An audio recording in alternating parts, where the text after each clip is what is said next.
Thank you for joining us for an overview of the Fulton County School System's State of School Facilities Report. This video is part of an engagement process that seeks your thoughts on where we should focus our improvement priorities in the next 5-year facility plan.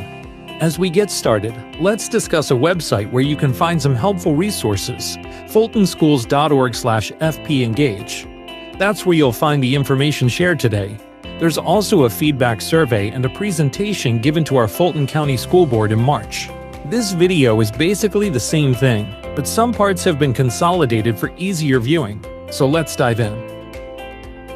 Capital Plan 2032 is the 5-year plan outlining the improvements needed to support the day-to-day operations of our school system.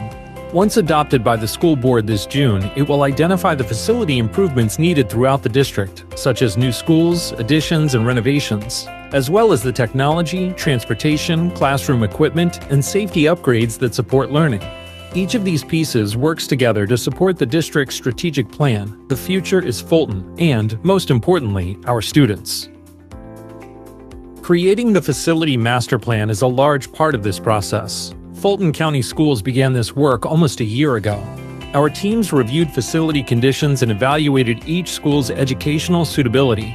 They also analyzed enrollment trends and building capacity and looked at the district's short-term and long-term facility needs. It's a comprehensive process designed to ensure transparency and accountability. Our school district partnered with Parsons and MGT Consulting Group to ensure our analysis was objective and thorough.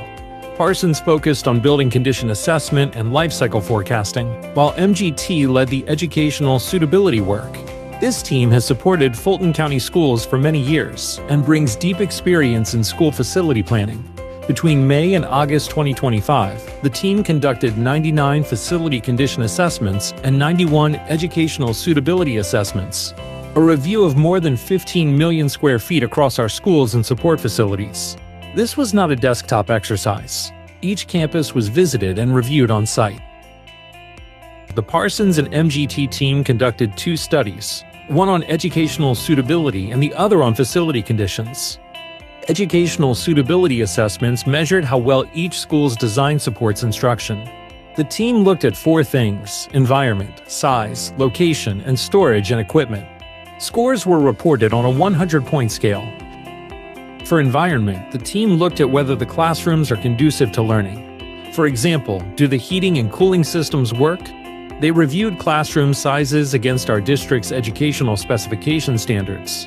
They also looked at location. Things like, is the media center in a place where it is easily accessible? Are noisy spaces like gymnasiums, music rooms, and cafeterias in a location where they distract from learning? And finally, the teams looked at storage areas and fixed equipment to see if the rooms were outfitted appropriately. Scores were reported similar to a grading scale, where anything 90 or greater is considered excellent and 60 or below is considered very poor.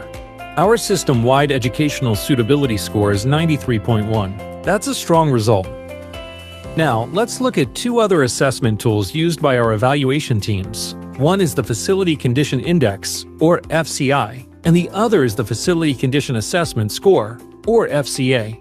FCI uses a formula to evaluate a facility's repair and renewal needs against the cost to simply replace it. Sometimes, it makes better financial sense to replace a building than to make extensive repairs.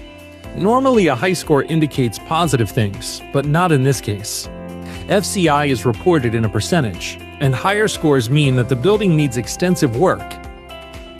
FCA, however, is a different way of interpreting the same data. It is a conversion of the FCI percentage to a 100-point scale. The FCA score is sometimes easier to understand since it's scored on a grading scale like the Educational Suitability Assessment. Higher scores are better. Buildings with scores 90 or above are considered in excellent condition. Those 60 or below are considered in very poor condition.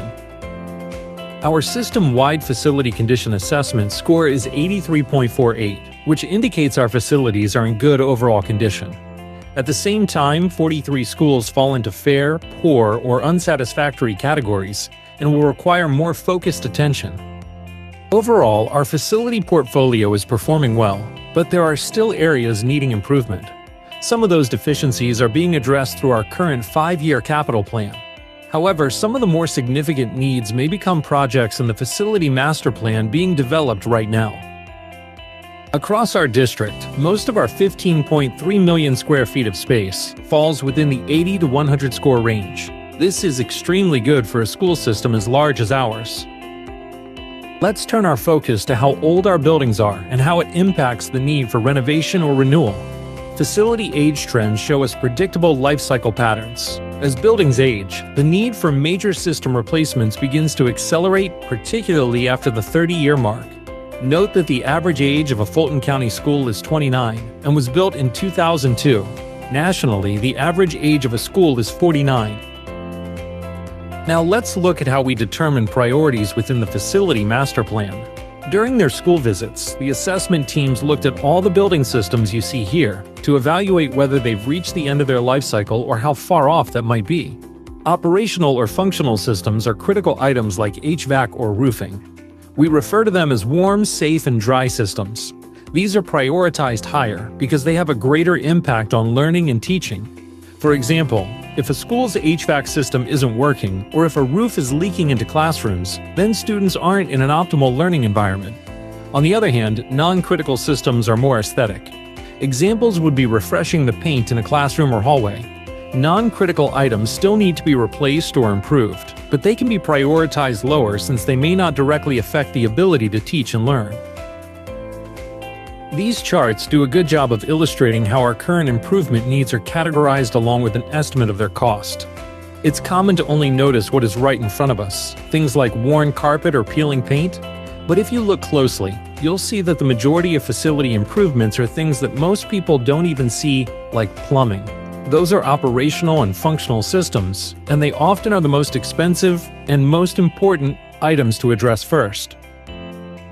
Fulton County Schools is fortunate to have so many schools in good condition, but without future investment, they won't stay that way. Right now, our district average facility condition assessment score is 83.48, a strong B+. But if we don't continue to improve our schools, we'll go from a B+ to a C+ by 2027, and from a C+ to a D+ by 2031, and to an F by 2035. Not only is the facility decline bad for our students, but like any issue, the longer you wait to address it, the more expensive it becomes.